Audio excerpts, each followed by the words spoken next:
Regione europea dello sport, il Veneto porta a casa un primato importante con i suoi quasi 500.000 atleti tesserati nelle varie discipline sportive, al secondo posto nel rapporto tra popolazione e praticanti attivi.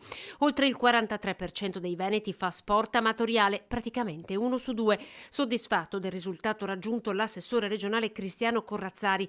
Il riconoscimento a capitale europea dello sport è stato proposto da Access Europe, associazione no profit con sede a Bruxelles che opera in sinergia con la Commissione europea. Inevitabile con questi dati alla mano non guardare al 2026 con un certo fervore, anche dal punto di vista economico. Quel periodo, ma non solo, anche in tutta la fase preparatoria e anche nella fase successiva saremo al centro di un evento di portata mondiale.